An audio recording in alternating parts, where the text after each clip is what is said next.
Assalamualaikum warahmatullahi wabarakatuh. Kembali lagi ke channel kami. Saya ucapkan banyak terima kasih yang sudah mau mengklik dan menonton video ini. Dan kesempatan sore kali ini kan kawan ya, pastinya kita berada di lahan tanaman cabai ya, kan bisa lihat ini pertumbuhan tanaman cabai yang kita budidayakan ya, ada yang kecil ada yang besar.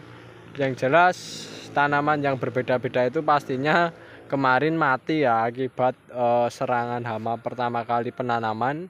Video sebelumnya kalian bisa lihat ya, tanaman kita banyak yang mati ya karena diserang oleh hama.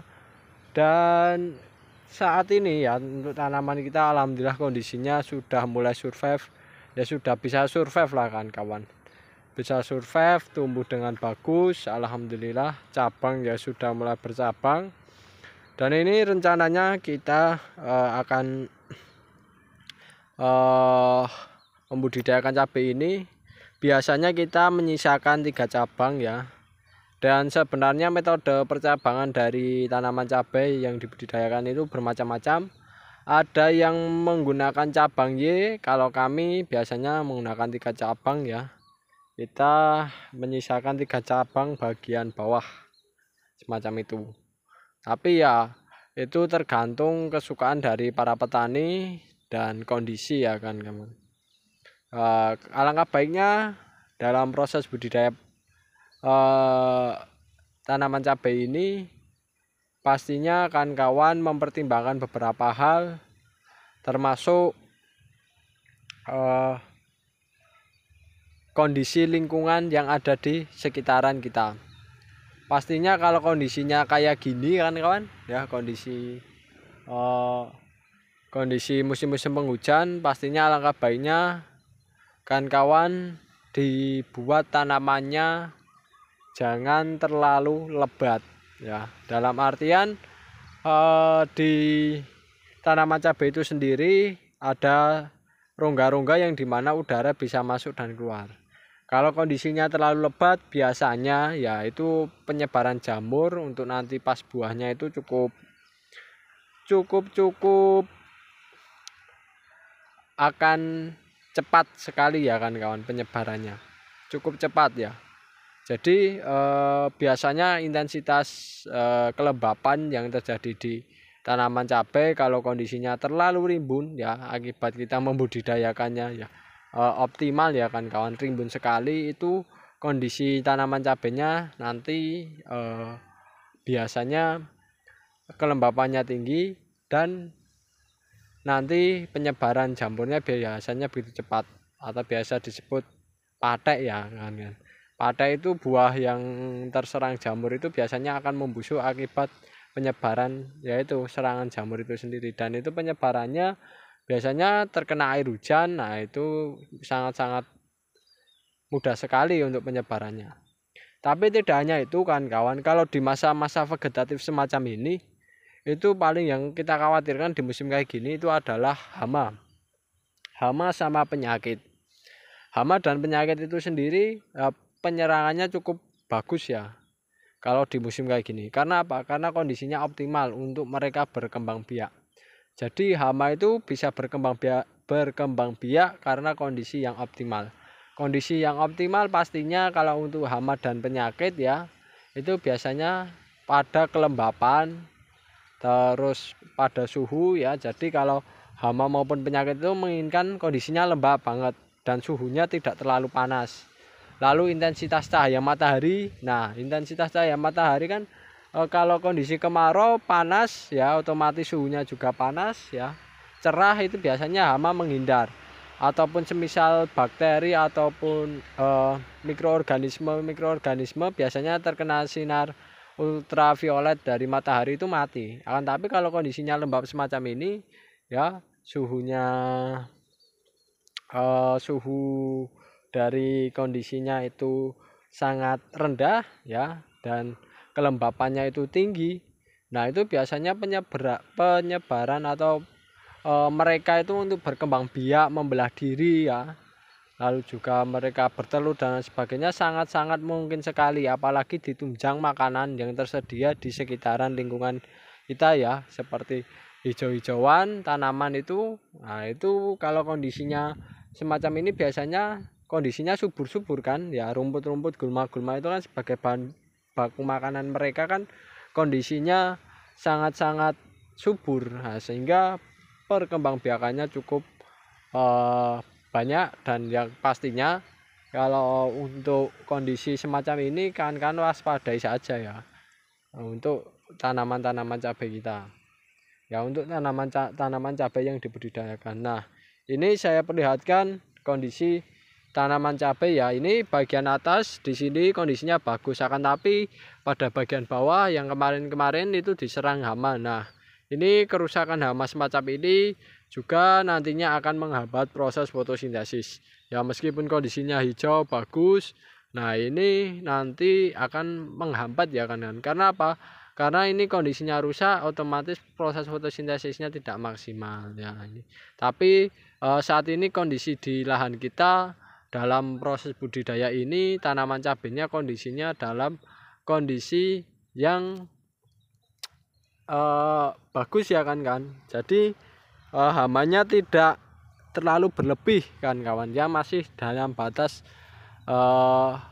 baik ya, tidak terlalu berlebih ya, meskipun ada serangan tapi tidak berdampak sekali lah terhadap tanaman cabai ya. Kami ya alhamdulillah bersyukurnya di situ.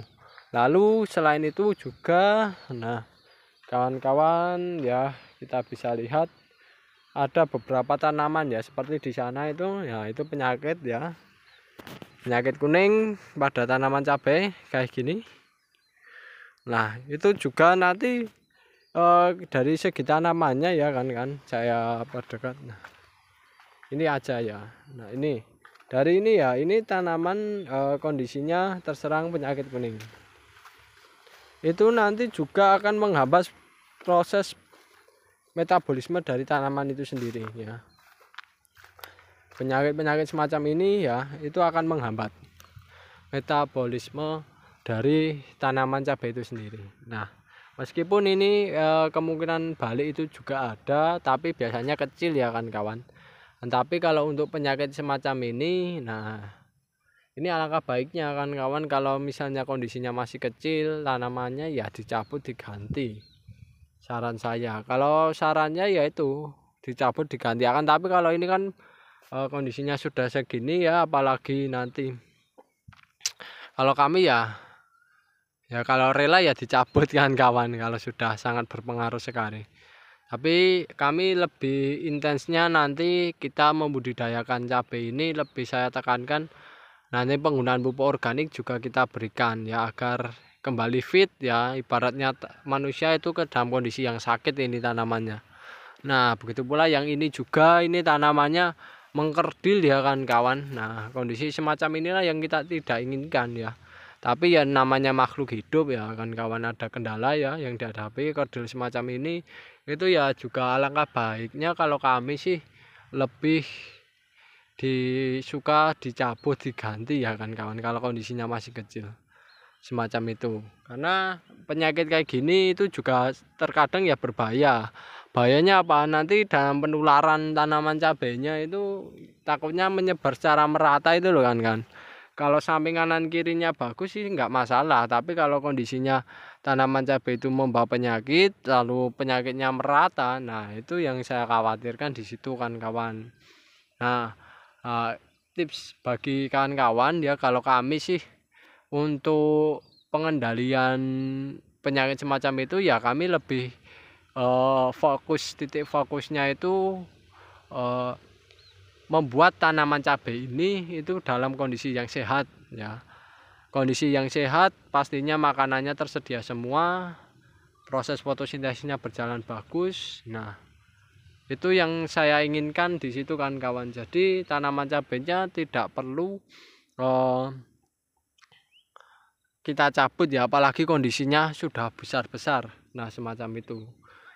Tapi yang jelas yang terpenting kan kalau ada penyakit kayak gini ya kan pastinya tanaman-tanaman cabai semacam ini yang di sekitarnya ditopang terus ya, harus ditopang agar kondisinya tidak tertular kawan-kawan, semacam itu. Ditopang dengan pemberian pupuk yang bagus, yang baik ya kan kawan, semacam itu.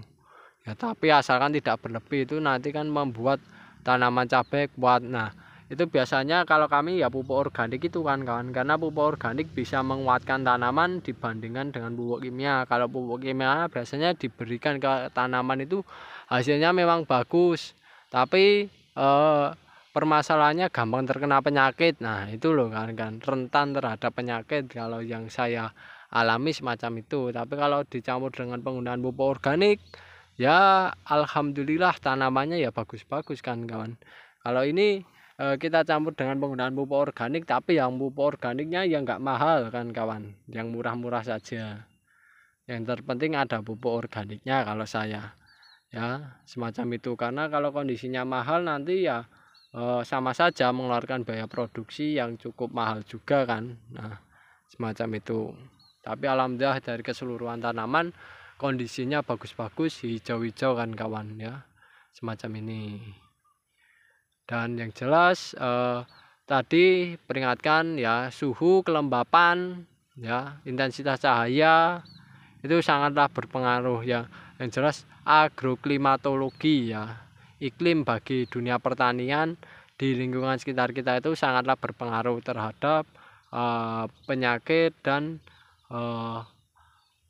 hama yang ada di lahan budidaya kita, semacam itu ya. Yang jelas di musim-musim peralihan dan musim penghujan itu yang biasanya paling banyak, tapi rata-rata titik klimaksnya atau titik paling puncaknya itu di musim-musim peralihan dari kemarau ke penghujan ataupun penghujan ke kemarau. Nah, kalau intensitas hujan tinggi itu juga ada pengaruhnya, tapi kalau untuk hama dan penyakit ya paling titik besarnya di situ kan. Itu dulu yang bisa saya share kepada kawan-kawan. Semoga kan bisa menambah ilmu, hikmah dan manfaat diperoleh dari video kali ini. Dan jika ada kekurangan maupun kesalahan jangan diambil, dan kami mohon maaf yang sebesar-besarnya. Terima kasih. Wassalamualaikum warahmatullahi wabarakatuh.